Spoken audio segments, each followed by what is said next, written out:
देखिए, धर्म के आधार पर आरक्षण यह असंवैधानिक है।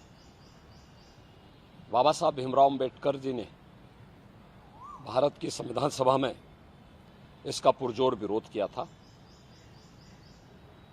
लेकिन उस सब के बावजूद कांग्रेस और उसके सहयोगी इंडी गठबंधन से जुड़े हुए दल हैं, इन लोगों में एक होड़ सी लगी है मुस्लिम आरक्षण देने का। और कांग्रेस का इतिहास तो इस मामले में बहुत दागी रहा है। 2006 में जस्टिस रंगनाथ मिश्रा कमेटी गठित करके कांग्रेस ने ओबीसी का हिस्सा काट करके मुस्लिमों को देने का कुत्सित प्रयास किया था जब यूपीए गवर्नमेंट थी। ऐसे ही कांग्रेस ने जस्टिस राजेंद्र सच्चर की अध्यक्षता में कमेटी बना करके अनुसूचित जाति के आरक्षण में सेंध लगाने का प्रयास किया था। कुछ मुस्लिम जातियों को अनुसूचित जाति में शामिल करने का कुत्सित प्रयास किया था। बीजेपी और एनडीए ने उसका विरोध किया था। कांग्रेस की जब आंध्र प्रदेश में सरकार थी, उन्होंने उस वहां के ओबीसी के आरक्षण को मुसलमानों को दिया था। कांग्रेस की कर्नाटक सरकार ने मुसलमानों की सभी जातियों को ओबीसी में शामिल करके ओबीसी के आरक्षण में सेंध लगाया है। वेस्ट बंगाल के अंदर टीएमसी ने 2010 में 118 मुस्लिम जातियों को ओबीसी में शामिल करके पिछले 14 वर्ष से लगातार ओबीसी के आरक्षण के अधिकार पर उन्होंने पूरी तरह एक प्रकार की डकैती डाली है।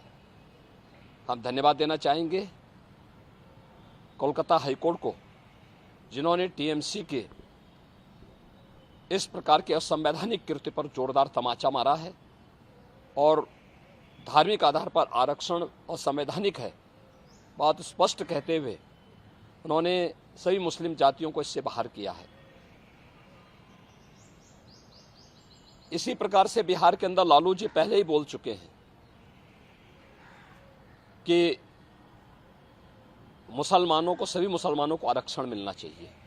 इसका मतलब आरक्षण कहां से मिलेगा?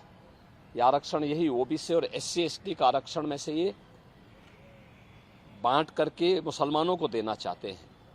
और समाजवादी पार्टी तो अपने जन्मजात हिंदू विरोध, अनुसूचित जाति, जनजाति और पिछड़ी जाति के विरोध का नाम ही इन्होंने बना दिया, उसका पर्याय ही बना दिया है।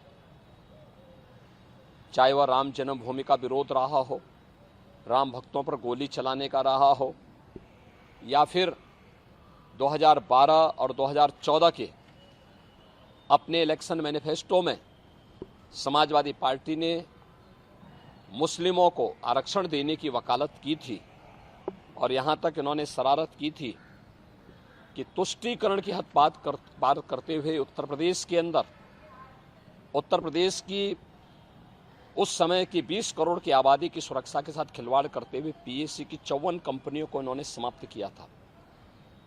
और उस समय इन्होंने पीएससी की भर्ती जो निकाली थी उसमें इन्होंने प्रयास किया था कि 15% मुस्लिम आरक्षण हो। माननीय न्यायालय को हस्तक्षेप करना पड़ा था। ये जो होड़ है एक खतरनाक होड़ है। बाबा साहब भीमराव अंबेडकर ने विरोध किया था इसका, मुस्लिम आरक्षण का, क्योंकि देश धर्म के आधार पर विभाजित हुआ था और उन्होंने कहा था कि धर्म के आधार पर कोई भी आरक्षण देश के अंदर नहीं होना चाहिए। अनुसूचित जाति, जनजाति को आरक्षण भारत के संविधान के द्वारा दिया गया है। मंडल कमीशन की सिफारिशों के आधार पर ओबीसी को आरक्षण का लाभ दिया गया है। Bharatiya Janata party SC ST और ओबीसी के आरक्षण को सुरक्षित रखने के लिए किसी भी प्रकार के मुस्लिम आरक्षण का विरोध करती है और दूसरा, मुस्लिम आरक्षण असंवैधानिक भी है और अगर इस प्रकार की कुप्रथा को थोपने का प्रयास होगा तो देश की अखंडता के लिए एक चुनौती होगी। महाराज जी, कोई कोटे में कोटा डेवलप कर रहा है, क्या इसे अगर ये ऐसा करने में सफल होते हैं तो क्या वर्ग संघर्ष की स्थिति नहीं होगी? जो ओबीसी जिनको संविधान के अनुसार आरक्षण मिला है उनका हक मारा जाएगा तो एक नए संघर्ष की स्थिति बनती नहीं? देखिए, हमने कहा ना, ये बाबा साहब भीमराव अंबेडकर के द्वारा बनाए गए संविधान का अपमान है और भारत के संविधान की मूल भावना के विरुद्ध भी है। ये असंवैधानिक कृत्य है, इसे कतई स्वीकार नहीं किया जाना चाहिए।